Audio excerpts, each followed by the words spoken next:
इस कोरोना काल में, इस लॉकडाउन में बेरोज़गारी का आलम बहुत देखने को मिल रहा है। भारत में बढ़ती रोज़गारी, बेरोज़गारी के बारे में हम लोग बात करने वाले हैं। यहाँ पे हम लोग आज टॉपिक अध्ययन करेंगे कि बेरोज़गारी कितने प्रकार की होती है। एक अर्थशास्त्र का एक बेहतरीन टॉपिक है बेरोज़गारी। यहाँ पे हम लोग बेरोज़गारी के प्रकार कौन-कौन से हैं, उसके बारे में अध्ययन करेंगे। कोरोना काल में कैसे हुए लोग रोज़गार से बेरोज़गार, इस पर भी हम लोग बात करेंगे। आइए पहले बात करते हैं कि बेरोज़गारी कितने प्रकार की होती है। बात करें तो सबसे पहले शिक्षित बेरोज़गारी, क्योंकि ये बेरोज़गारी बहुत देखने को मिल रही है इस टाइम पे।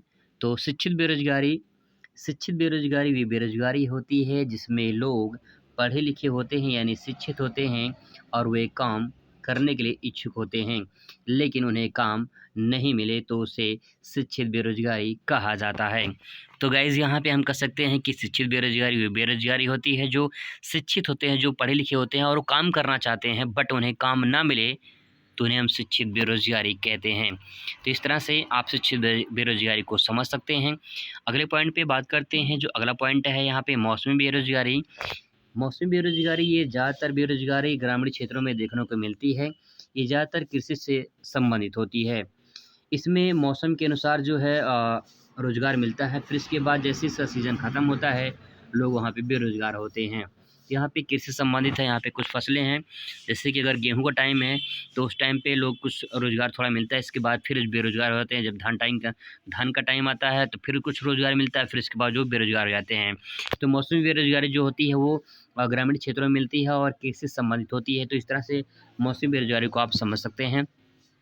अगला पॉइंट है यहाँ पे, अगला बेरोज़गारी जो है वो है प्रच्छन्न बेरोज़गारी। ये बहुत ही इम्पोर्टेंट बेरोज़गारी है, क्योंकि यहाँ से सवाल पूछे जाते हैं कि प्रच्छन्न बेरोज़गारी क्या होती है। अगर प्रच्छन्न बेरोज़गारी की बात करें तो इसे छिपी हुई बेरोज़गारी या अदृश्य बेरोज़गारी कहते हैं। इसमें होता क्या है, किसी भी काम में आवश्यकता से ज़्यादा लगे व्यक्ति जिनको काम से निकाल देने पर उस काम पर कोई प्रभाव नहीं पड़ता है, ऐसे लोगों को प्रच्छन्न या अदृश्य बेरोज़गारी या छिपी हुई बेरोज़गारी कहते हैं। एक सिंपल सा फंडा समझते हैं कि मान लेते हैं कोई काम है, ठीक है?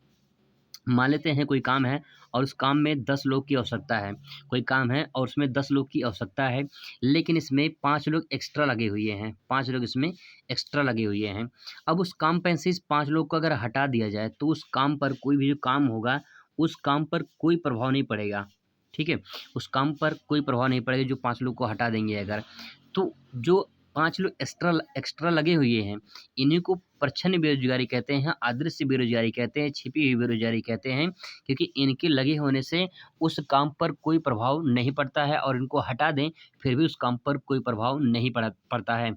तो ऐसे लोगों को हम प्रच्छन्न बेरोज़गारी या अदृश्य बेरोज़गारी या छिपी हुई बेरोज़गारी कहते हैं।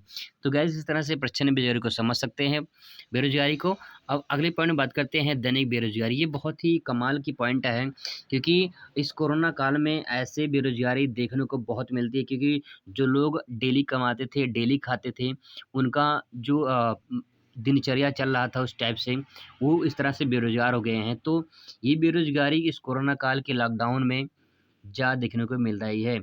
ऐसी बेरोज़गारी जिसमें लोग प्रतिदिन रोज़गार की तलाश में रहते हैं, लेकिन उन्हें काम ना मिले, तो ऐसे लोगों को दैनिक बेरोज़गारी कहा जाता है।